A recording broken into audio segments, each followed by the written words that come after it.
Irmãos, nós vamos dar sequência ao nosso estudo sobre a doutrina da providência divina. Nós começamos semana passada. Vamos apenas dar uma rebobinada na fita, usando um termo bem antigo. Estamos falando aí da doutrina da providência e algumas perguntas que nós vamos responder ao longo dessas semanas é: por que Deus criou o universo? Qual era a necessidade de Deus ter criado o universo? Como Deus governa o universo que Ele criou? Que tipo de governo Ele tem? Ele governa mais ou menos, Ele governa todas as coisas, Ele deixa algumas coisas por nossa conta, eu faço a minha parte, Deus faz a dele. Como que isso funciona? Em que sentido nós podemos dizer que a vontade do ser humano ela é livre? Você tem a vontade de ler, você pode fazer o que você bem entender, ou não, sua vontade não é livre, Deus controla. Como que isso acontece? Existe algum limite para a sua vontade? Então são perguntas que ao longo dessas semanas nós vamos responder, vamos olhar o que a Escritura fala sobre isso. Lembrando que dentro da doutrina da salvação nós vamos ver isso também, porque a doutrina da providência ela é o macro, falando de soberania, de controle de Deus, e a doutrina da salvação ela está dentro da doutrina da providência. Então a providência é o macro. Depois nós vamos ver especificamente sobre a doutrina da salvação. Nós vamos apenas, digamos assim, fazer uma citação sobre a questão soteriológica nessas semanas. Quando formos ver soteriologia, doutrina da salvação, aí sim vamos ver os pormenores disso, ok? Colocamos algumas questões da confissão de fé batista. Vimos alguns textos que falam da vontade de Deus, que a vontade de Deus é infalível, que Deus tem a sua vontade, é uma vontade imutável. Nós sempre brincamos aqui que tem algumas pessoas que acham que a vontade de Deus não é imutável, que você pode... tem alguns pastores que até falam que eles têm a oração que vai mover a mão de Deus, né? Então, Deus acaba sendo uma marionete sua, onde o que você ora, Deus vai lá e fala: agora faz isso, agora faz aquilo outro. Qual será? Nós vemos que a vontade de Deus é uma vontade imutável. Você não tem o poder de mudar a vontade de Deus. Tá? Então, nós vimos até aqui e hoje vamos continuar então falando sobre essa questão dos decretos de Deus. Eu peguei mais um trecho da Confissão de Fé Batista, onde fala lá: em relação à presciência e ao decreto de Deus, que é a causa primária de tudo, todas as coisas acontecem imutável e infalivelmente, de maneira que nada sucede por acaso ou fora da providência de Deus. No entanto, por esta mesma providência, Deus dirige acontecimentos por meio de causas secundárias que operam livremente, ou com leis fixas, ou por interdependência. Nós vimos esse texto na semana passada, estes textos, e estamos lá no capítulo 8 de Gênesis, versículo 22. Gênesis capítulo 8, versículo 22, que diz assim: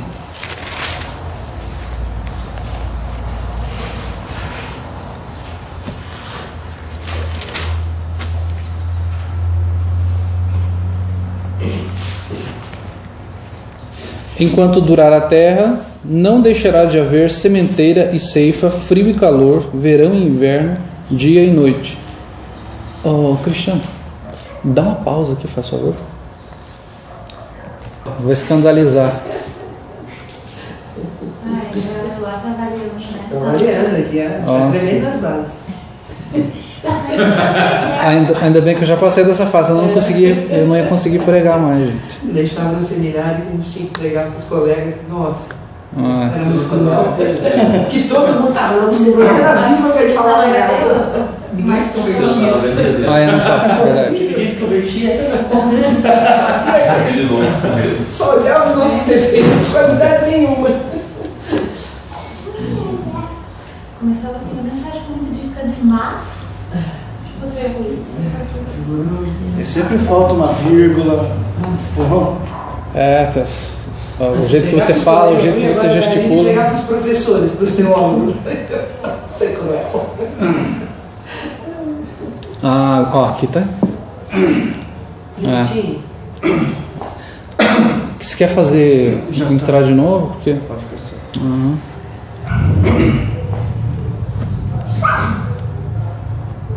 É porque eu tinha visto até aqui, né? E falando das causas secundárias e tal. Aí nós vemos lá na frente, né? Seguindo, depois da falha nossa. O texto lá nos fala: normalmente Deus faz uso de meios em sua providência, mas é livre para operar sem, acima de e contra os meios ordinários, segundo bem entenda. O que o texto está nos falando aqui? Deus pode usar meios, como nós tínhamos falado, que Deus usa a natureza. Nós lemos o texto de Gênesis capítulo 8, versículo 22 aqui, que ele fala: enquanto durar a terra, não deixará de haver sementeira e ceifa, frio e calor, verão, inverno e noite. Deus cumpre seus planos através das estações do ano, da chuva, do sol, do tempo seco, criando plantinhas, nos dando alimento através daquilo, nos dando água, o ar que nós respiramos. Deus usa tudo isso para cumprir os seus planos também, mas não se limita a isso, né? Deus está livre para operar e Ele não tem limitação. Nós já falamos sobre a onipotência de Deus. Ele não é limitado por nada. Não há algo que se possa dizer: isso é impossível a Deus, isso é difícil para Deus. Deus não pode fazer isso porque isso contraria a ciência, a natureza, porque aos olhos humanos isso é impossível. Não, você não pode falar isso para Deus. Deus não está limitado àquilo que nós conhecemos ou àquilo que a gente acha que é possível. Para Deus, usando um termo que normalmente os pentecostais ou neopentecostais usam, não há impossíveis. E é verdade. Temos um texto lá de Isaías capítulo 55, versículos 10 e 11, que diz assim, lembrando que ao final da nossa EBD nós temos um tempo para perguntas, então os irmãos podem anotar ou colocar na cabeça de vocês alguma questão, algum complemento ou dúvida, e a gente vai responder depois, ok? Então o texto lá de Isaías diz assim, é um texto bastante conhecido e talvez bastante mal usado, tá? O texto lá diz assim: porque assim como descem a chuva e a neve dos céus e para lá não tornam, sem que primeiro reguem a terra e fecundem e a façam brotar para dar semente ao semeador e pão ao que come, assim será a palavra que sair da minha boca, não voltará para mim vazia, mas fará o que me apraz e prosperará naquilo para qual a designei. Ele fala das questões da natureza, da neve, da chuva, que tudo vai cumprir o seu plano, que vai regar a terra e tal. Então há uma ilustração aí. Ele fala: assim como a chuva tem um resultado de regar a terra, a minha palavra também tem como resultado não voltar vazia. Mas o que este texto está nos falando sobre o decreto de Deus, sobre como Deus age? Que então todas as pessoas que irão ouvir o Evangelho vão crer no Evangelho? Não. O que ele está falando ali, a palavra de Deus não volta vazia, antes de que você vai falar, ela vai cumprir o plano dela. Aquela pessoa vai ouvir e crer, é porque estava nos planos de Deus que ela ia crer, no decreto de Deus que ela ia crer. Aquela pessoa vai ouvir, ela vai ficar com mais raiva do Evangelho, ela vai falar: agora que eu não creio nisso, eu não quero nem saber disso, sai da minha frente. Cumpriu o plano de Deus. Isso é cumprir o plano de Deus. Então nós não podemos ter essa visão romântica, hollywoodiana, de que a palavra de Deus não vai voltar vazia, então se eu falar todo mundo vai crer. Não é assim. Então você não tem fé. Eu tenho fé. Eu creio no Evangelho. Mas o que a Bíblia fala sobre isso? Que todos vão crer? Não. A Bíblia fala que existe um caminho estreito e um caminho largo. O que isso quer dizer? A Bíblia fala que o caminho estreito, poucos vão passar por ele. E existe um caminho largo, que muitos vão entrar por ele. E que esta mensagem vai ser pregada e muitos vão falar: eu não quero. Então a palavra vai cumprir sim o plano de Deus, o decreto de Deus. A palavra de Deus nunca vai voltar vazia. Então creia nisso. Então você não tem que crer no resultado que você acha. Se eu falar, a pessoa vai crer. Não, você tem que crer em Deus, Senhor. O Senhor vai cumprir o seu plano. E a responsabilidade não é minha nesse dia. Minha responsabilidade é Ide, pregai o evangelho a toda criatura. É isso que você tem que fazer. O resultado é com Deus. Daí você não fica nessa, puxa, mas eu preciso alcançar tantas almas para Cristo neste mês, neste ano. Você não precisa alcançar almas nenhuma. É o Senhor quem salva, não é você. Você tem que pregar o evangelho para o máximo de pessoas que você puder. Você está lá no Uber, você prega o evangelho para o cara do Uber. Vai um pedreiro na sua casa, você prega o evangelho para ele. Vai um encanador na sua casa, você prega o evangelho para ele. Você está num ponto de ônibus, você prega o evangelho para a pessoa que está no ponto de ônibus com você. Você não tem que, então tantas pessoas têm que se converter. Não, tem que pregar. Eu vou conversar com a professora das minhas filhas, eu tenho que ser um bom testemunho para ela e pregar o evangelho para ela.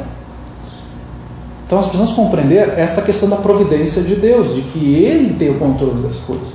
E eu tenho que ter a minha responsabilidade, que nós sempre falamos aqui, deste trilho que tem, andam juntos, mas estão separados. Né? Eles vão para o mesmo lugar, estão separados, que é a questão da soberania de Deus e da responsabilidade humana. Deus é soberano, então Ele faz o que Ele bem entender. Não, você tem a sua responsabilidade e Deus vai cobrar de você. A palavra de Deus não volta vazia, então prega a palavra. E creia, essa palavra não vai voltar vazia. Se é para endurecer aquela pessoa, infelizmente. Mas se aquela pessoa crer, é obra do Senhor. Um pouquinho para frente, lá em Daniel, capítulo 3, versículo 27.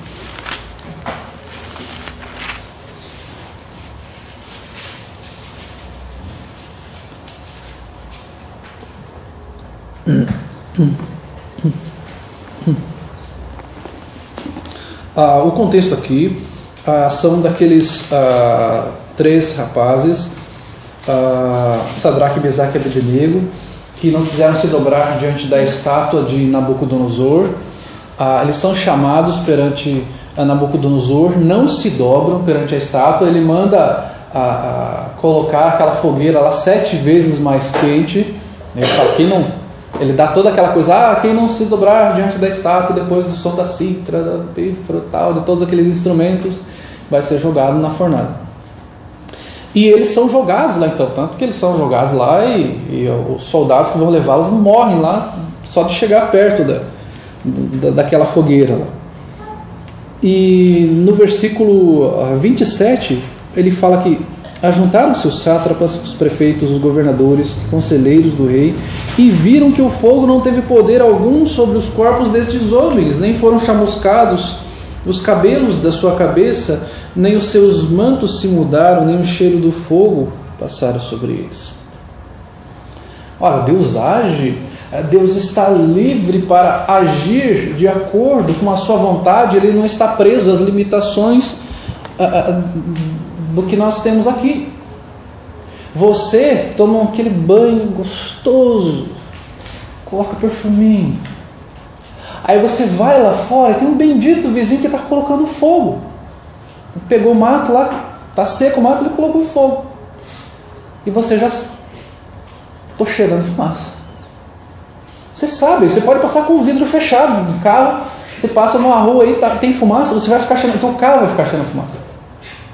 Mas como que esses homens, a Bíblia fala que não foi queimado nada deles? Se você vai lá no seu fogão e a boca está meio fora lá, e você vai tentar acender lá e dar aquela explosãozinha ali, você já sente aquele cheirinho de pelinho do braço. É que fala que eles não tinham nem cheiro, porque Deus não está limitado a isso. Olha, eles saíram de lá como se não tivesse nada acontecido. Isso é providência de Deus.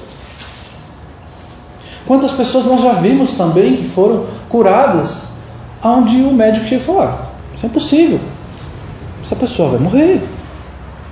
Nós temos pessoas aqui que passaram, tiveram doenças, tivemos testemunhos aqui de médico que falaram, essa pessoa não tem jeito, ela vai ficar assim, ela vai ficar com essa doença, não vai ser curada, e foi.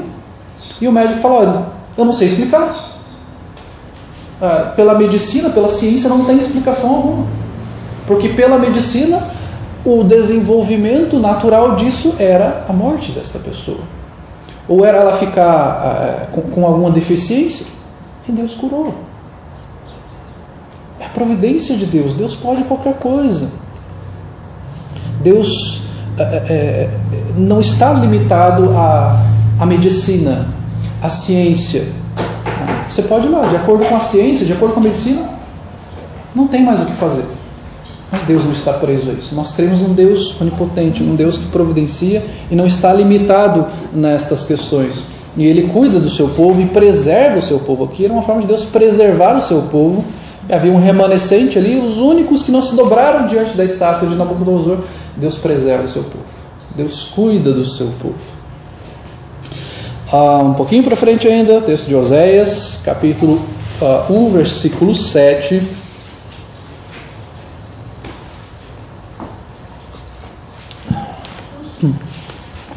Oséias 1, 7.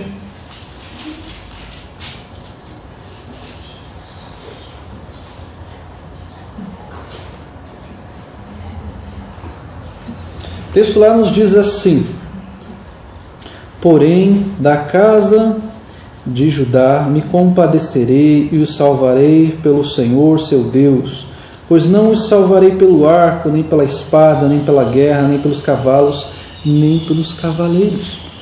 Deus está falando: eu vou salvar vocês, não vai ser por aquilo que vocês fazem, porque vocês são destros na guerra.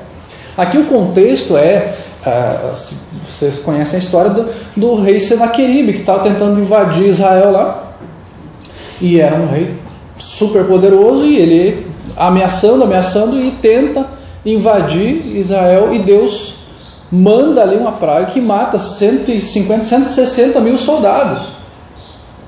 Eles morrem, Senaqueribe foge, vai embora e é assassinado pelos próprios filhos. Mas se pensa, que lógica existe? Mesmo que acontecesse um surto, uma epidemia ali, não seria do dia para a noite que morreriam 160 mil pessoas. Deus age, Deus livrou o seu povo, de uma forma que você fala: não tem lógica nisso. Como que 160 mil soldados podem morrer do dia para a noite? Não dá. Não foi uma bomba atômica que caiu lá no meio deles. Eles morreram. Deus cuidou, Deus preservou o seu povo, e Deus fala: não vai ser pela força de vocês, não vai ser pela capacidade que vocês acham que vocês têm. Eu vou livrar vocês, porque eu posso livrar vocês daqueles que são os mais poderosos, o poderoso Senaqueribe, que ameaçou vocês, que humilhou vocês. É a providência de Deus. Então nós precisamos confiar mais em Deus e não sermos aqueles aquela coisa de nós acharmos que pela nossa própria força, não dá, não acontece, de a gente achar que são só as nossas forças. Não estamos falando aqui de irresponsabilidade, estamos falando de confiar mais em Deus. Há uma diferença entre confiar em Deus e irresponsabilidade. Irresponsabilidade, às vezes, é aquela coisa de eu vou fazer pela fé. Quando a pessoa fala de eu vou fazer pela fé, algumas coisas eu já fico meio assim. Principalmente quando envolve dinheiro. E normalmente a pessoa se endivida, porque ela fala que vai fazer pela fé. Eu falo: cuidado, gente. Muitas vezes é tentar a Deus nesse sentido. Então, tenha fé no Senhor, no livramento do Senhor, que Deus vai te dar sabedoria, que Deus vai te dar um livramento, que Deus vai trabalhar na sua vida através de uma circunstância difícil, através de uma grande dificuldade. O Senhor vai te fazer passar por aquilo, Ele vai te fortalecer. Mas não tente usar disso para falar: vou comprar aqui um carro de 150 mil porque eu tenho fé que Deus vai me suprir, porque eu sou filho do rei. Calma, gente. Você está tentando a Deus, você não está confiando nos decretos de Deus, na soberania de Deus, na onipotência de Deus. Você está tentando pedir para suas próprias cobiças, como diz Tiago lá: pedis e não recebeis, porque pedis mal. Agora vamos lá para o Novo Testamento, Atos 27, vamos ver o versículo 31 e o 44.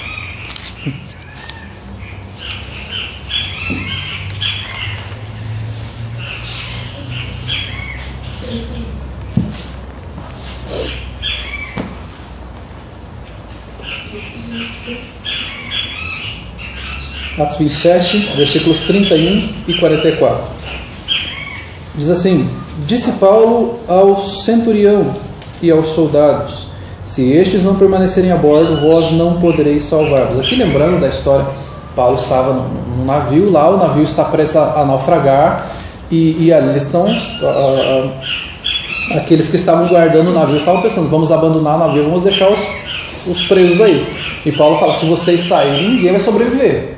Então, permaneçam aqui, Deus vai cuidar, Deus vai livrar todo mundo, né? Até o navio vai naufragar, mas todo mundo vai sair livre daqui. E no versículo 44 lá diz: quanto aos demais, que se salvassem uns em tábuas e outros em destroços do navio. E foi assim que todos se salvaram em terra. Deus usa da sua providência, inclusive com incrédulos. Tinha o apóstolo Paulo ali, Deus usa daquilo com soldados, com o capitão do navio, com todos os presos que estavam no meio. Tinha todo tipo de gente ali. E ele fala: todos vão ser libertos. Então não é só é só o crente nesse sentido que é liberto por Deus, no sentido de um acidente, alguma coisa. Deus cuida de todas as coisas, inclusive do incrédulo. Essa graça comum, né, do sol vir sobre os bons e os maus, de Deus livrar um crente e um incrédulo também, uma pessoa que não crê, muitas vezes para o próprio endurecimento dela. Você vai falar: por acaso, foi coincidência, foi sorte. E ela vai responder isso diante de Deus. Você vai falar: eu te livrei naquele momento, eu te supri fisicamente naquele momento, eu supri de comida, eu curei um filho seu, eu curei um pai seu, e você mesmo assim endureceu seu coração.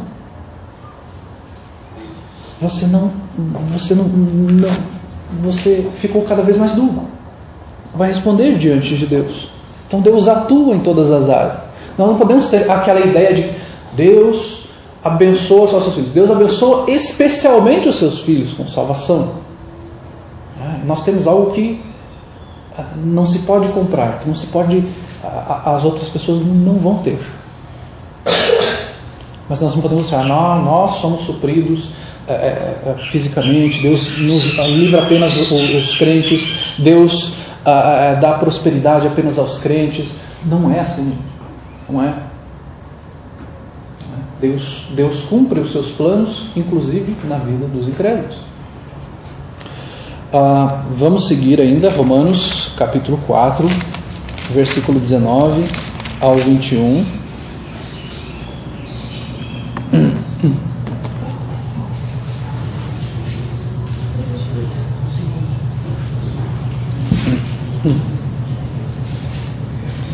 Está falando aqui da promessa que Deus cumpre para com Abraão e Sara. O texto lá diz assim: sem enfraquecer na fé, embora levasse em conta o seu próprio corpo amortecido, sendo já de 100 anos e a idade avançada de Sara, não duvidou por incredulidade da promessa de Deus, mas pela fé se fortaleceu, dando glória a Deus, estando plenamente convicto de que Ele era poderoso para cumprir o que prometera. Deus usa de meio ordinários? Sim, mas Deus não está limitado a eles. Abraão já tinha 100 anos, sua esposa velhinha também com 90, estéril, e Deus fala: você vai ter o filho da promessa, eu vou fazer de você uma grande nação. Mas um homem velho com uma mulher estéril, como é que Deus vai fazer isso? Deus é Deus. Deus não está limitado. Por que Deus Deus poderia ter pego uma jovenzinha, 18, 20 anos, um rapazinho de 23, 24 anos, falou: vou fazer de vocês uma grande nação, tenho aí 20 filhos, vamos começar rapidinho o negócio aí. Mas ele mostra o quão poderoso ele é, quão gracioso ele é. Ele pega: eu vou escolher você vai esperar um tempão por essa promessa, 25 anos, você vai querer fazer do seu jeito aí com Agar, mas é isso, eu vou mostrar que é do meu jeito, é pelo meu poder, não é do jeito que você quer, não é pela sua lógica, não é, mas vai ser impossível, aquela mulher é estéril, aquele homem é velho. Mas Deus não está limitado a isso. Deus não está limitado à ciência, à lógica, às leis da física. Não está limitado a isso. Essa é a doutrina da providência de Deus. Deus não está limitado. Quando você olha para os milagres de Jesus, não havia lógica nenhuma ali. Você pensa em Jesus curando um paralítico. Gente, pense nas implicações disso. Uma pessoa que é paralítica, vamos fazer um chute bem baixo aqui, que ela estivesse paralítica por 2 anos apenas. Não vamos pensar que ela estava 10, 15, 20 anos. 2 anos. Você sabe que os músculos daquela pessoa atrofiam. Que ela, não é só o fato de ela não andar, aquilo lá já está tudo atrofiado, está tudo duro. Aqueles homens vão até Jesus, colocam por cima daquela casa, abrem um buraco lá para ele entrar. E Jesus fala para ele: levanta e anda. E o texto fala que ele ainda levanta e pega a maca dele e vai embora. Pensa, gente, ele tinha as pernas atrofiadas. Atrofiadas. Como que aquele homem, as articulações dele voltaram ao normal naquele momento? Que lógica humana há nisso? Que lógica na ciência há disso? De um homem voltar a andar, não cambaleando ali, como o pessoal diz que faz os milagres, aí a pessoa está cambaleando, alguém tem que segurar lá. Ali o texto fala que ele andou, que ele pegou a maca dele e foi embora. Colocou debaixo do braço e foi embora, andando. Jesus curou cegos, e a gente sabe se uma pessoa fica numa caverna. Esses tempos tivemos esse caso da caverna, mas tivemos uma no Chile também, que os mineiros ficaram lá por muito tempo. Como que eles saíram daquela caverna? Com óculos escuros, porque eles não estavam mais acostumados com a claridade. Jesus curou aqueles cegos naquele momento, e não tinha óculos escuros na época.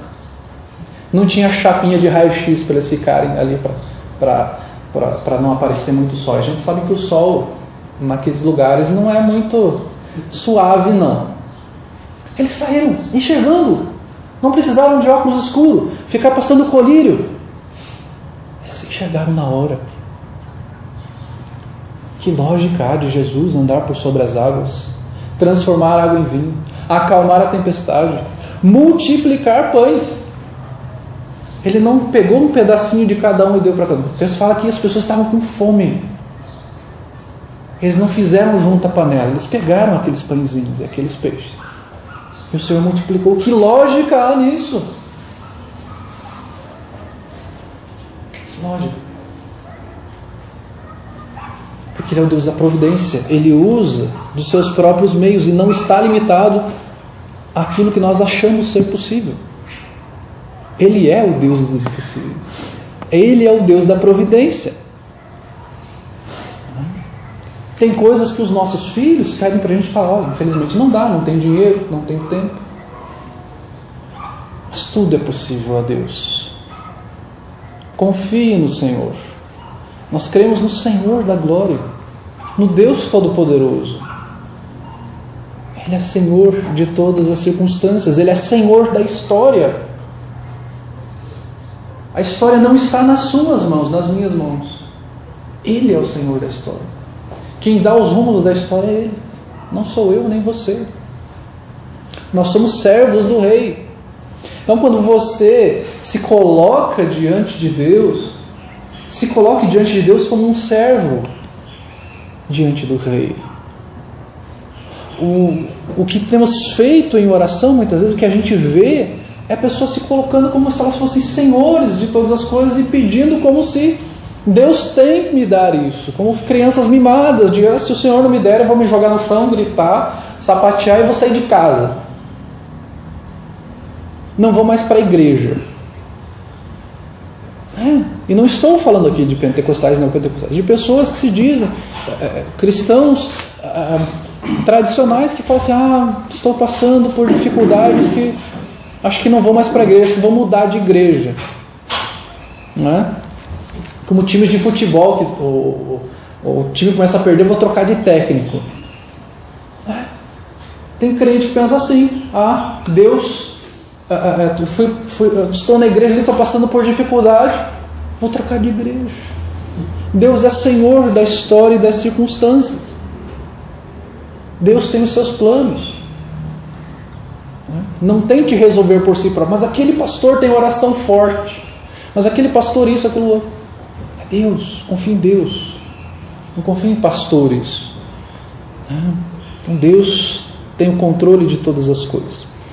Diante de tudo isso, gostaria de introduzir aqui, hoje ainda, o que algumas religiões e filosofias pensam sobre a questão da doutrina da providência. Colocamos aqui o pensador. Por exemplo, o candomblé e a umbanda, o que eles pensam da doutrina da providência? Que nós temos uma divindade que ela não interfere na história humana. Os espíritos, eles têm domínio sobre algumas circunstâncias particulares. Eu já tive convívio com pessoas que se envolviam com umbanda, quimbanda, eu tinha vizinhos, que eles faziam, vou fazer trabalho lá para tal pessoa conseguir ter uma mulher, ou para ele, para o marido voltar para casa, ou para prejudicar tal pessoa no trabalho. Então eles têm domínio sobre circunstâncias pontuais, supostamente. Esta é a crença deles, de que as entidades deles, eles têm esse poder, fazer alguma coisa para chamar dinheiro, tem alguma loção aqui, tem alguma circunstância que se pode fazer isso. Você pode pegar lá, para uma certa circunstância, pegar um sapo e costurar o nome de uma pessoa lá dentro. Eu já li um livro assim, quando era criança ainda. Se eu não me engano, era o livro do São Cipriano. Então a gente lia essas coisas e falava, puxa vida. Então, de acordo com eles, você tem essas questões pontuais, que é aquela circunstância do dia a dia. Estou sofrendo com tal circunstância, vou fazer tal coisa, vou fazer um trabalho para isso, para aquilo. Eles não têm um Deus todo-poderoso, eles é apenas uma questão pontual. Estou precisando disso, então vou fazer isso aqui. Estou precisando daquilo outro. É como... É apenas uma ilustração aqui, tá, gente? A gente estava até comentando esses dias sobre médico. Eu preciso do médico para o dedinho e o mindinho. Então você vai lá. Estou precisando para o joelho. Estou precisando para o cotovelo. Estou precisando para o olho. Então o médico, cada um tem uma especialidade. Então lá você fala, estou precisando para tal coisa. Então tem que fazer isso para tal entidade. Então ele não tem o poder sobre as circunstâncias, sobre o universo. Ele tem sobre algumas circunstâncias do seu dia a dia. Porque essa é a noção que eles têm de que você precisa apenas, são essas coisas palpáveis, de uma pessoa, dinheiro, saúde, meu trabalho. É disso que eles precisam. O kardecismo. O kardecismo também já me envolvi com isso. Já estive em lugares que eu era obrigado a participar, inclusive, das reuniões, de tomar passe, essas coisas. O kardecismo, ele tem toda a questão de consulta aos mortos, e a pessoa vai lá, o parente morre, queria falar com tal pessoa. Aí a pessoa fala, estou com saudade de você, faz isso, faz aquilo outro. Ela vai tomar conselhos com aquela pessoa, ela vai matar a saudade, fala, não, mas ela fala de coisas que só ela sabia e tal, e não sabe o quanto ela está sendo enganada pelo próprio Satanás ali. Mas eles creem que existe um tipo de livre-arbítrio e que não há o controle de Deus sobre o mundo, tudo depende de você. O que o Espiritismo prega normalmente? Existe um Deus, mas que você tem que fazer o bem para que você, na próxima vida, possa ter uma vida melhor. Então você é justificado pelas suas próprias obras, e você é quem controla o seu futuro e a sua próxima vida. Então faça o máximo de filantropia que você puder nessa vida, faça o máximo de coisas boas, que na próxima vida você virá uma pessoa saudável, rica, famosa, e seja lá o que for. Então o futuro está nas suas mãos. O futuro pertence a você. A sua próxima vida pertence a você. Depende completamente de você, não de Deus. Deus é o Criador. Deus fez este mundo. Mas você vai lá, faz tudo aquilo que você puder. E se você está passando por alguma dificuldade, porque na vida anterior você foi uma pessoa muito má, você fez isso, você fez aquilo outro. Então, tem inclusive uma frase do Allan Kardec aqui que fala: sem o livre-arbítrio o homem não teria nem culpa por praticar o mal, nem mérito em praticar o bem. Então ele fala, o ser humano ele tem o livre-arbítrio porque se ele não tivesse, ele não seria culpado de nada, não teria mérito de nada. Então é necessário, é essencial que exista o livre-arbítrio, porque você depende completamente dele para fazer o bem e ser exaltado por ele. as testemunhas de Jeová e os mormons, por exemplo, as testemunhas de Jeová, elas negam que exista uma predestinação da parte de Deus, uma eleição da parte de Deus, e até que Deus conheça os eventos da história. Deus, um certo teísmo aberto de que Deus escolheu não conhecer o futuro das coisas, né? Deus não tem o controle completo de todas as coisas e que Ele nem conhece tudo. Algumas coisas acontecem por acaso, é sorte, é azar, é o acaso, né? Novamente aqui também, tudo depende da sua escolha autônoma. Você faz e você é senhor da sua própria história, né? Tudo com uma roupagem, não, existe um Deus.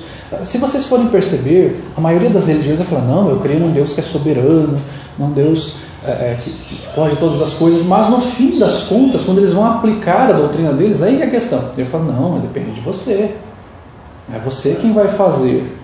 Deus pode, Deus é poderoso, eu creio que Deus é poderoso, não, mas depende de você. Então é só um discurso, mas uma capa, quando você vai ver o conteúdo, ele é completamente diferente. Os mormons também se parecem muito com as testemunhas de Jeová. O futuro ele está em aberto. As coisas vão acontecendo de acordo com aquilo que você faz. Então, se você tivesse a forma com que você age vai determinar ali o que você determina, não que Deus vá saber. Deus fez. Deus fez. Você fez e você é responsável por isso, porque você está determinando o seu próprio futuro, porque é um futuro que está em aberto, né? Então esse futuro ele é misterioso para com Deus e para os homens. Tem uma frase aqui que eu tirei do site dos Mormons, que fala assim sobre Deus: ele tem um plano para ajudar seus filhos a encontrarem alegria nesta vida e voltar a viver com Ele quando esta vida terminar. Prestem atenção, gente. Esta frase, se você passa desatentamente por ela, você fala, não, isso está certo. Mas tem uma palavrinha que é importante você prestar atenção. Ele fala, ele tem um plano para ajudar. Ele ajuda, ele não determina. Ele dá uma mãozinha para você.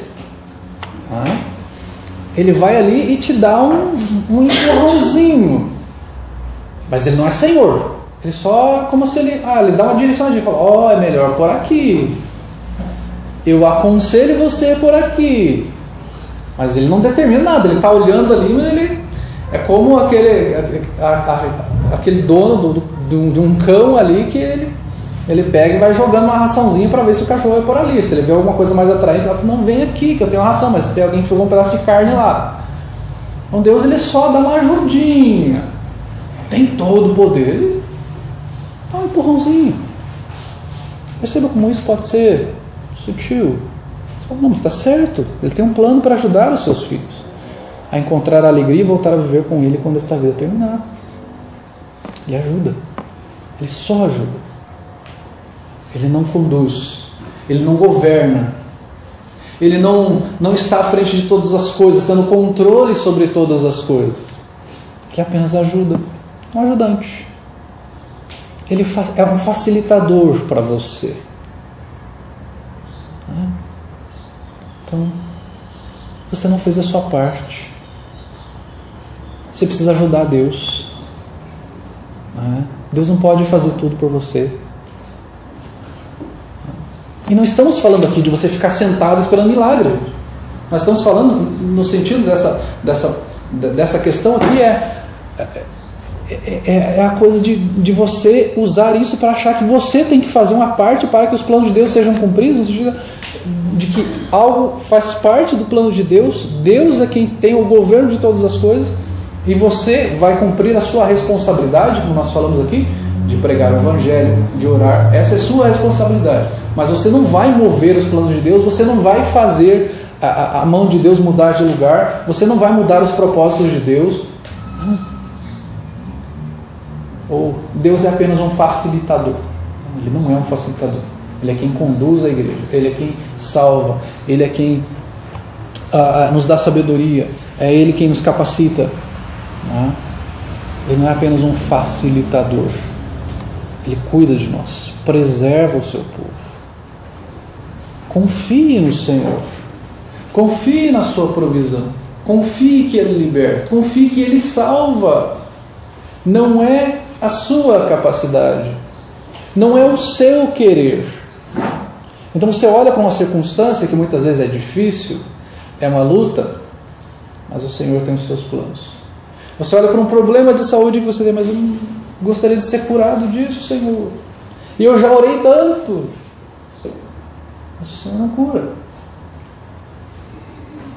Olha para a vida de Paulo. E o Senhor falou: a minha graça te basta. E olha quantas pessoas foram curadas também. É o plano de Deus. Por que Deus não cura todo mundo? Porque é o plano dele. Ah, Deus quer que todo mundo seja curado. Não quer, não é verdade. Nós vemos na Bíblia. Poxa, Senhor, mas eu estou passando por dificuldades financeiras e eu vejo o incrédulo andando com dinheiro sobrando, com isso, com aquilo. A gente olha para o Salmo 73 e vê isso. O salmista falando: olha, eles têm gordura nos olhos, eles não têm preocupações e tal. E ele fala: mas até que eu olho para o fim deles, eles andam por caminhos escorregadios. Então, irmãos, Deus tem os seus planos e Ele faz conforme a sua vontade. Nós não deveríamos ter a ousadia, a petulância de contestarmos a Deus. Por que comigo, Senhor? Como se nós fôssemos merecedores de alguma coisa. Você não merece nada do que você tem. Eu não mereço nada do que eu tenho. Mas nada. Nem um centavo.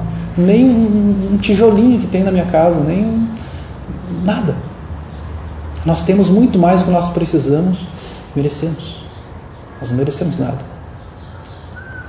Então confie em Deus, na sua providência, e glorifique ao Senhor em toda circunstância. Filipenses 4 fala isso, do Paulo.